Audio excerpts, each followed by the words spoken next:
a lot of queer spoken word, which I meticulously prepare in advance. I didn't know I was going to have a chance to talk at the end until earlier today, so I'm just going to freeball it here.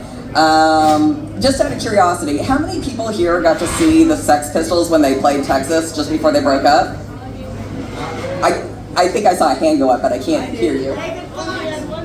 Well, all right. Well, I've been talking about year zero. Paul Leary told me that he saw the Sex Pistols as being the Johnny Appleseeds of punk rock in Texas.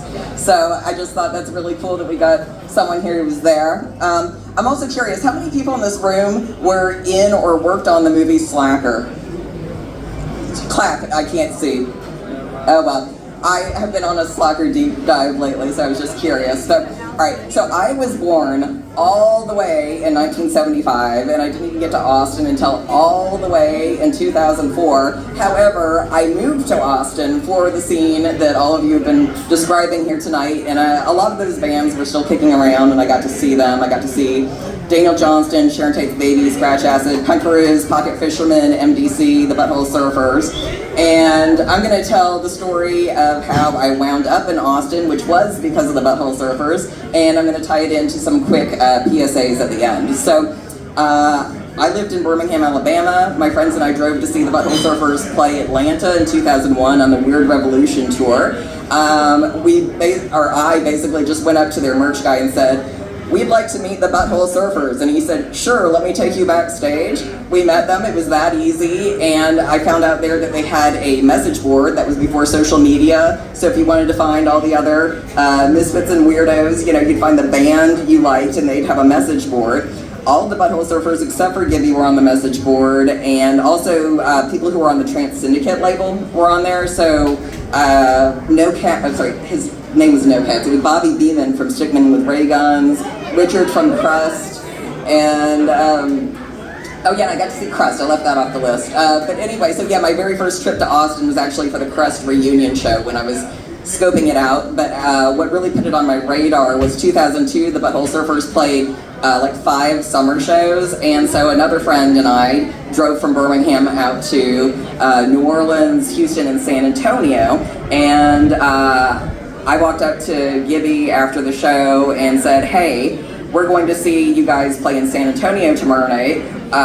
Do you want to ride in that van with a bunch of gross dudes, or do you want to ride with cute 2 girls?" I'm actually a trans guy, it turns out, but I didn't know that or how to articulate that at the time. So would you like to ride with 2 cute girls or a bunch of gross, smelly guys? And he's like, "I'll take the 2 girls." And so we drove, and that was actually the main time I ever overlapped with him, but it was a really fun time. And actually, Gibby actually looked up my phone number. He called information to ask for my phone number, and he got it. And so we talked on the phone a few times, but Paul Leary wound up being the main guy in that band I knew, and by chance, when I moved to Austin, he wound up being my neighbor. Although, I gotta say, there's a huge difference in neighborhoods between living on Nueces Street and across Lamar on Enfield. He had a much nicer house. And right after I got here, I had a horrible bike wreck where I was thrown off the back of my bike and I bruised my pelvic bone in 3 places and could not walk comfortably for months. And Paul told me to just keep a running list of what I needed at the grocery store, and then anytime he was going to go buy his groceries, he would call me, he'd get my groceries, he'd have it rung up separately, and then he'd drop them off on his way home, and I'd write him out a check for the receipt.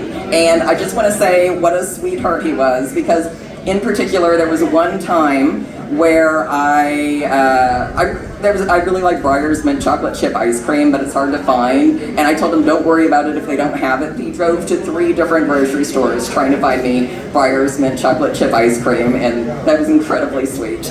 So I'm gonna end this with 2 public service announcements.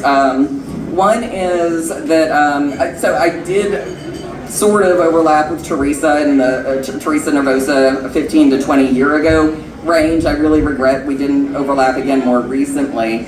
But as a drag queen and a queer spoken word person, in the next 1 to 2 months, I've been given the thumbs up for doing it, but not the date yet. I am going to do a tribute to Teresa, which I will post on her Facebook page. I'm going to do a lip sync monologue for her Madonna Pap Smear performance, and then I'm going to do basically a quick 5-minute lecture on queer Texas punk rock history.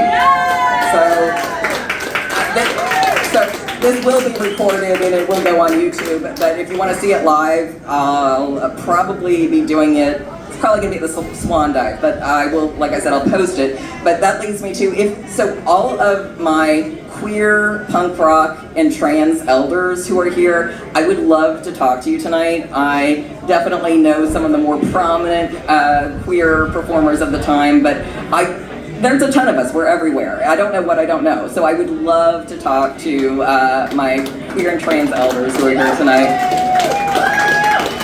Okay. So my very last thing, I spend a lot of effort trying to save lives, because as we all know, a lot of people die and they shouldn't, and it sucks. So we now have a way to fight back. I'm holding Narcan in my hand. If you're not familiar, Narcan can reverse an overdose from opiates. I'm getting these from the Austin Harm Reduction Alliance, previously Coalition, and I am just trying to pump as much of this stuff out there into the world. I only have 2 packs to hand out tonight, as well as some test strips. I have 10 test strips if anyone wants those.